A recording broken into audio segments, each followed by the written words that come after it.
Welcome back. आजको new भिडियोमा तपाईँहरूको स्वागत।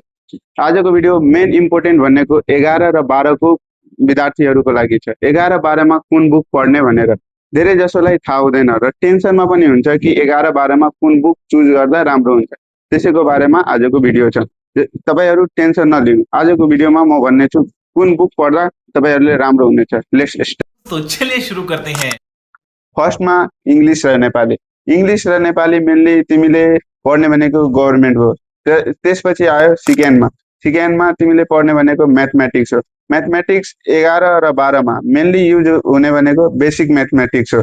त्यसपछि थर्डमा आयो फिजिक्स। फिजिक्स एकदम इम्पोर्टेन्ट विषय हो किनभने यसले मार्क पनि बुस्ट गर्छ, एकदम सबै कुरामा हेल्प गर्छ। पछि गएर तिम्रो मन भयो भने सी दिनेमा त्योमा पनि हेल्प गर्छ। सी यसको लागि मेन युज गर्ने भनेको सबैले प्रिन्सिपल अफ फिजिक्स हो।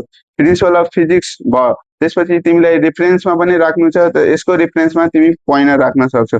पोइन्टरले पनि हेल्प गर्छ। त्यसपछि आयो फोर्थमा केमिस्ट्री। केमिस्ट्री एकदम इम्पोर्टेन्ट हो फिजिक्स पछि। त्यसमा योमा तिमीले 11 र 12 दुवैमा युज गर्न सक्नु भनेको तिमीले कम्प्रिहेन्सिभ युज गर्न सक्छौ। त्यसपछि आयो फिफ्थमा एकदम इम्पोर्टेन्ट सब्जेक्ट, त्यो भनेको बायोलोजी। बायोलोजी स्टुडेन्टको लागि एकदम योमा तिमी दुईटा युज गर्न सक्छौ, 11 र 12 दुवै मिलाएर। जस्तै 11 मा विद्यार्थी पब्लिकेसनको र 12 मा तिमीले भनेको अस्मिताको, यो दुईटैको कम्बिनेसन एकदम बवाल हुन्छ। लास्टमा बोनस पोइन्ट, जस्तो कि अब फिजिक्समा धेरै जसोले न्युमेरिकल पनि किन्छ। त्यो न्युमेरिकल मलाई जस्तो लाग्छ किन्नु पर्दैन र तपाईँले अब किन्नु पर्दैन भने यो कताबाट पढ्ने।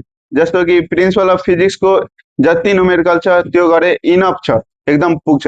र धेरै जसोले लाग्छ कि अब त्यो पुगेन भनेर तपाईँहरू एउटा न्युमेरिकल बुक पनि किन्न सक्नुहुन्छ, जस्तो कि बिके झाको। र बिके झाको किनेपछि अब केमिस्ट्रीमा जानु। केमिस्ट्रीमा जस्तो कि कम्प्रिहेन्सिभ मैले भने, कम्प्रिहेन्सिभमा अर्ग्यानिक एकदम बवाल दिएछ र इनअर्ग्यानिकको लागि मलाई लाग्छ कि यो कम्प्रिहेन्सिभ भन्दा पनि त्योमा मोडर्न भन्ने छ एउटा केमिस्ट्री, त्योमा पनि बवाल दिएछ इनअर्ग्यानिक। त्यसको लागि दुवै मिलाएर पढ्नु, एकदम खतरनाक कोम्बो बनाएर पढ्नु।